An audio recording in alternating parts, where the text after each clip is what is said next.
Crespo. 1:34 minutos esta tarde, a las 6:30, se inaugura en la Sala Vendrell de Tres Cantos una exposición sobre las misiones pedagógicas.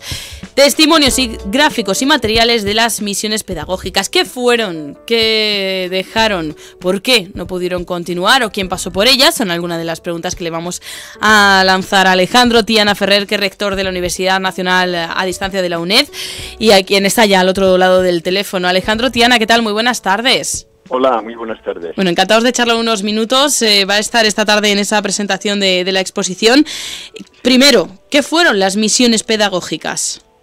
Bueno, las misiones pedagógicas fueron una experiencia de educación popular, quiere decir no educación reglada, lo que estamos acostumbrados de colegios, institutos, etcétera, sino de educación popular dirigida a gente que no tenía un fácil acceso a la educación, o no lo había tenido, o había pasado cortos tiempos por la escuela, etcétera.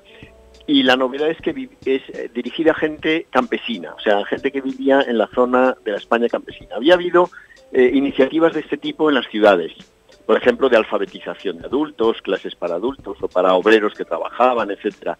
Pero para el campo, aunque se llevaba tiempo hablando, y algunas personas como Manuel Bartolomé Cosío o Francisco Giner de los Ríos llevaban desde finales del siglo XIX hablando de eso, pues en realidad no se habían puesto en marcha iniciativas de ese tipo, salvo muy esporádicas y muy puntuales. Y durante la Segunda República Española se pone en marcha toda una iniciativa para llevar el arte, la cultura al campo, a los campesinos que viven más retirados. Y eso es lo que significaron las misiones. Personas que fueron a los pueblos a llevar el arte, la música, el teatro, cuadros, etcétera, y tener con ellos actividades durante unos cuantos días para, digamos, hacer un acercamiento entre el campo y la ciudad. Y participaron muchísimas personas de forma altruista, personas anónimas, pero también nombres muy conocidos de la cultura, ¿no?, del momento. Efectivamente. En total, los registros que tenemos dicen de unas 700 personas que participaron. Muchos de ellos eran estudiantes, algunos no eran tan conocidos entonces, aunque luego se hicieron, ¿no? Porque, por ejemplo, María Zambrano, que era profesora en la universidad, era alumna o profesora que empezaba en la Universidad Complutense, entonces se llamaba la Universidad de Madrid, pues formó parte, ¿no? Pero luego hubo personas muy conocidas del mundo artístico y del mundo literario. Por ejemplo, en el patronato estuvieron pues Antonio Machado, por ejemplo, Pedro Salinas, ¿no? Es decir, dos poetas y escritores de primera fila. Participó, aunque no formó parte del patronato, otro poeta conocidísimo, Luis Cernuda, ¿no? El director del teatro fue Alejandro Casona, el célebre escritor teatral que por cierto era inspector de educación. Su padre era director de una escuela graduada en Besullo, en Asturias, ¿no? Luego personas no tan conocidas para el gran público, pero muy conocidas para los especialistas, por ejemplo Juan Valdelomar, que era una de los pioneros del cine en España, ¿no? O Rafael Dieste, un escritor y artista que luego puso en marcha lo que llamaron el retablo de fantoches de las misiones, que era un guiñol, un teatrito de guiñol, ¿no? Por tanto, hubo muchas personas importantes que estuvieron muy vinculadas a esto. El presidente del patronato era Manuel Bartolomé Cosío, y ahí formaron parte del patronato y de las actividades personas muy conocidas. Junto a ellos, pues muchísimos maestros, tenemos catalogados más de 80, profesores de instituto, profesores de escuelas normales, inspectores de educación, profesores de universidad. O sea, fue un movimiento muy amplio, la verdad. ¿Cuánto tiempo duraron estas misiones pedagógicas que finalmente, bueno, pues se vieron cortadas por la guerra civil y los años posteriores de dictadura? Efectivamente. El patronato se creó enseguida, que se proclamó la República. En mayo del 31 estaba creado el patronato, a final del mes, y en agosto nombrados los miembros del patronato, con lo cual la primera misión pedagógica, que fue en Aillón, en la provincia de Segovia, se hizo en diciembre del 31. Y desde ahí fue un trabajo permanente hasta que comenzó la guerra civil. Con la guerra civil fue imposible. En teoría podía haber continuado, pero la verdad es que no había condiciones ni se podía hacer. Es verdad que algunas de las personas que lo promovieron en España, todo este movimiento, se exiliaron después y llevaron esa iniciativa a otros países. Entonces, por ejemplo, en México, en Uruguay, en Argentina, fueron lugares donde se desarrollaron misiones pedagógicas al estilo de las españolas durante años, y algunas de ellas hasta prácticamente la actualidad, o sea que han tenido una gran incidencia.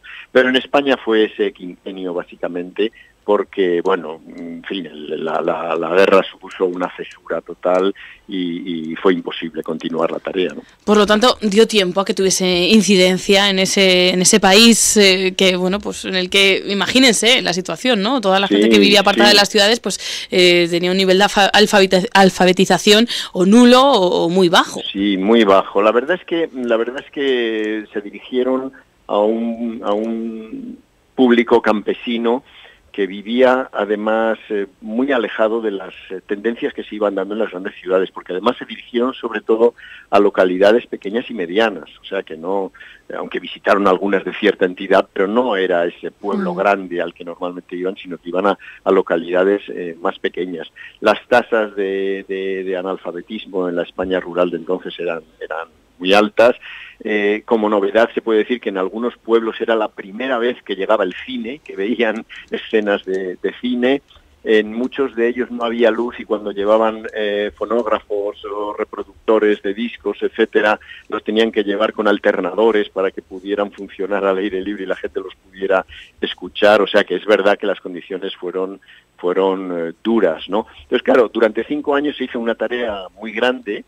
Su actividad llegó a notarse en unas 7.000 localidades españolas, lo cual no es un número nada pequeño, pero obviamente el plazo de tiempo tampoco permitiría mucho. Yo creo que representa mucho desde el punto de vista de la iniciativa, del esfuerzo que se puso, no solo la ilusión, sino el esfuerzo real que se hizo. Por ejemplo, se distribuyeron bibliotecas de las misiones pedagógicas, que cada una estaba compuesta por 100 obras seleccionadas por más de 5.000 localidades españolas. Bueno, pues yo creo que todo eso fue un germen de tarea, muchas veces trabajando con los propios maestros. Ellos no iban a trabajar en las escuelas, pero trabajaban con los maestros y con los niños de las escuelas, pero también con sus padres y con sus madres. Y en realidad los misioneros, que iban en equipos de 6, 8 personas, y se pasaban pues como una semana, digamos, en un pueblo y a lo mejor en las aldeas de alrededor, combinándolo, pues hombre, la acción es limitada, no cabe ninguna duda, ¿no? Pero desde luego representó un esfuerzo muy grande, económico y de trabajo, y luego, bueno, pues alumbró vías que luego se les dio gran importancia, ¿no? Ya en ese momento, por ejemplo, las campañas de alfabetización en zonas rurales, pues ya habían puesto de manifiesto la importancia que tenían, ¿no? Y luego, aunque en condiciones muy diferentes, pues es verdad que durante el franquismo se siguieron haciendo campañas de alfabetización. De alguna manera fue como abrir camino en algunas cosas que España necesitaba. Luego, políticamente, cambió mucho y cambiaron las condiciones y el modo de organización, pero en algunas cosas sí se puso de manifiesto lo que necesitaban nuestras zonas campesinas si se quería pensar en un país que avanzase, ¿no? Por ejemplo, eso sí que creo que fue una contribución destacada, ¿no? Bueno, pues testimonios gráficos y materiales de todas estas misiones pedagógicas de las que nos ha hablado Alejandro Tiana Ferrer, rector de la UNED, lo van a poder pues acercarse a ello desde hoy, que se va a inaugurar a las 6:30 de la tarde con la participación del rector de la UNED, por si quieren pues trasladarle sus preguntas y bueno, pues obtener toda la información que tiene en su memoria Alejandro Tiana. Bueno, pues pueden hacerlo hoy a las 6:30, Sala Vendrell, y hasta el 21 de enero para disfrutar de esa exposición de la que hemos estado hablando con el rector de la UNED, y a quien le agradecemos que nos haya pues atendido estos minutos para acercarnos la historia de esas misiones pedagógicas. Nada, encantado, siempre a su disposición. Ya Muchísimas gracias. Un saludo y hasta muchas pronto. Gracias. Adiós. Hasta luego. Adiós. Madrid Norte, 100.1. ¿Te has fijado? Es estupendo. Dicen que hay que ir ya. Ven a Opel Ferciauto, descubre el nuevo concesionario Opel en Colmenar del que todo el mundo habla y consigue hasta 5.000 euros de ahorro en tu nuevo Opel. No esperes a que te lo cuenten y ven a conocernos en persona. Estamos en la calle Madroño 4, Colmenar Viejo, Madrid. El Centro Comercial El Ventanal de la Sierra nos trae las mejores rebajas para toda la familia. Moda, juguetes, belleza, telefonía, perfumes, automoción, restauración, un hipermercado al campo